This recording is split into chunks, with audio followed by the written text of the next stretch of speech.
You're the one people call when things fall apart, when they don't know what to do, when the situation has gotten complicated.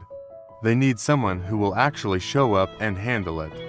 And you do, every time, without being asked twice. And here's what no one says out loud about that, not even you, most of the time. It feels good, good like relief, good like the specific exhale that happens when you're needed. When there's a problem that has your name on it, when the role is clear. Now here's the question underneath that. What happens to you when there's nothing to fix? If the answer produces anything in your chest other than peace, we need to talk about what helping has become for you, and what it's quietly costing every relationship you're in. Let's be precise about what we're actually talking about. Because the first thing most fixers do when they hear savior complex is quietly decide it doesn't apply to them. It looks like solving someone's problem before they've finished describing it. It looks like giving advice when someone asked only to be heard. It looks like finding the broken people, the ones who clearly need something, and gravitating toward them with a pull that feels like compassion, but functions like a magnet. It looks like staying in situations long past the point where staying makes sense, because leaving would mean abandoning someone who needs you. And it looks like this. The particular discomfort that arises when someone you care about handles their own problem without you. That feeling, that's the tell, not the helping, the need to help. The discomfort when help isn't needed. The way your sense of purpose in a relationship is tethered, quietly but completely, to the other person's ongoing struggle. Psychologist Alfred Adler described what he called striving for superiority, not arrogance. Something more subtle, the need to be the most capable person in a given dynamic. The unconscious arrangement of relationships so that you always occupy the role of the one who has it together, who knows what to do, who can be counted on when others can't count on themselves. Being the fixer isn't selflessness. It's a power arrangement dressed in generous clothing. I know that's uncomfortable. I need you to stay with it. Because the next part is where this gets dark. This didn't start with your adult relationships. It started in a room where you were much smaller, in a dynamic where the emotional weather of the household was determined by someone whose moods you could not control, but whose moods you became expert at predicting. Maybe a parent who struggled with alcohol, with mental health, with their own unresolved wounds, that spilled into the living room every evening.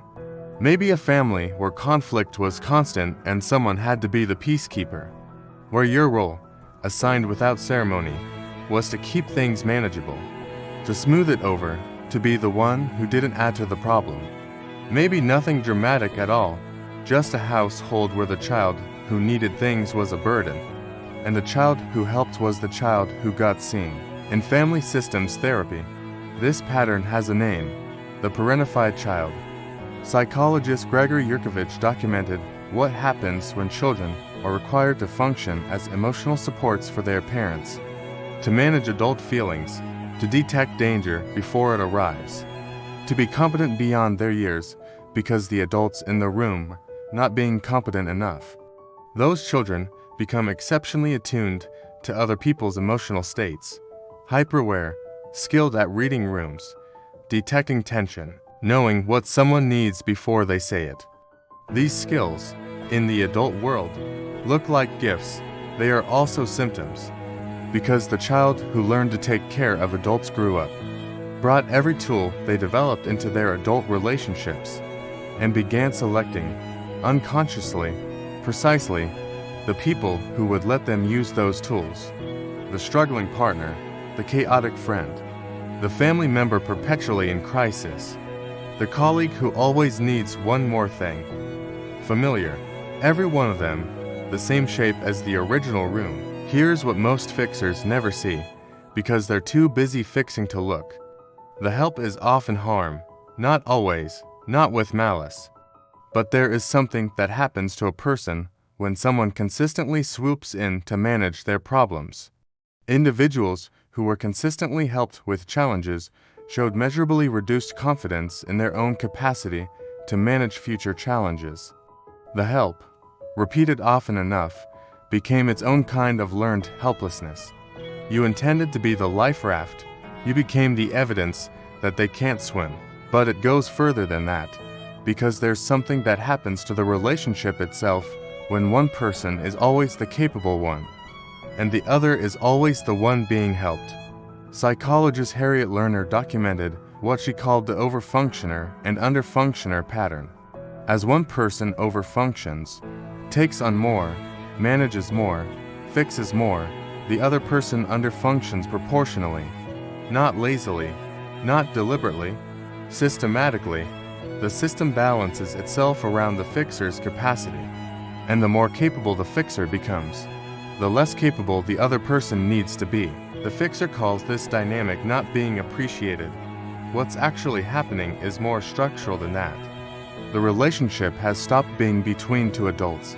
It has become a service arrangement, and service arrangements don't produce intimacy. Let that sit.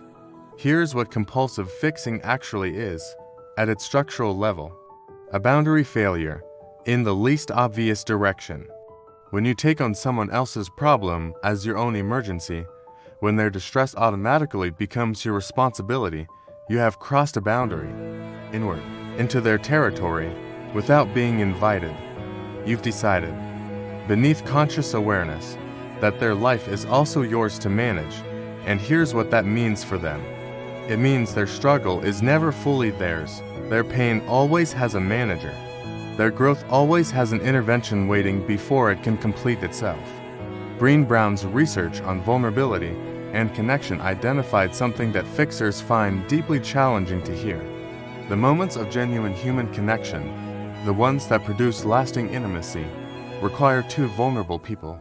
Not one vulnerable person and one capable rescuer. When you fix, you exit vulnerability, you step into competence. And competence, however generous its intention, is a distance. A professional distance, the distance of a doctor from a patient, of a counselor from a client, not the distance between two people who love each other and are in it together. So what does the boundary actually look like in practice? In a real conversation with a real person who is struggling, it looks like asking, "Do you want me to help you solve this? Or do you want me to just be here while you feel it?" That question, right there, most fixers have never asked it, because the answer doesn't matter to them as much as the helping does. The first thing I want to say about stopping is this: you're going to feel like you're being cruel. When you stop fixing, when you hold back the solution, when you let someone sit with their own problem, when you don't answer the call you would have answered before, it is going to feel like abandonment, like selfishness, like you're watching someone drown and choosing not to jump. Name that feeling. It's real. It's not evidence that you're doing something wrong. It's withdrawal from the neurological reward of being needed. Researcher Sue Carter published foundational work on the role of oxytocin in caregiving behavior. Her research found that the act of helping, particularly in high distress situations, produces a significant oxytocin and dopamine response in the helper. You are not just psychologically accustomed to fixing, you are chemically rewarded for it. Which means stopping will, at a neurological level, feel like loss, like deprivation, before it feels like freedom.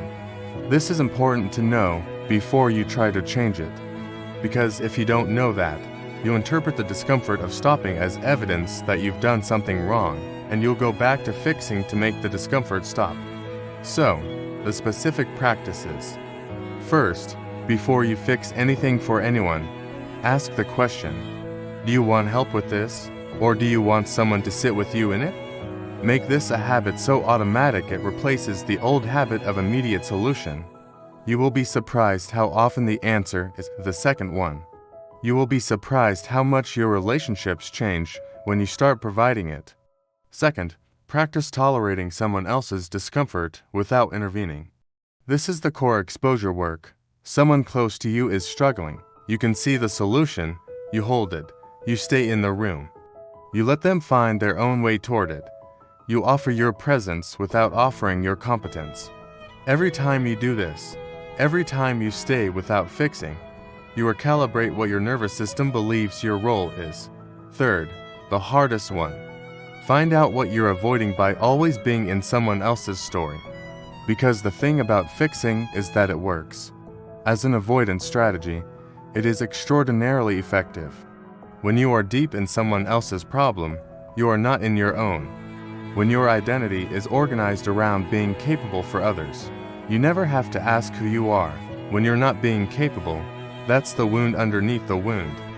The one that makes all of this worth looking at, not because you're broken, but because the energy you've spent for years managing everyone else's experience, that energy belongs to you, has always belonged to you. You became a fixer because it worked. Because in the room where you grew up, it was the safest thing to be. That's not a character flaw. That's intelligence. Adaptation. The most reasonable response to the environment you were in.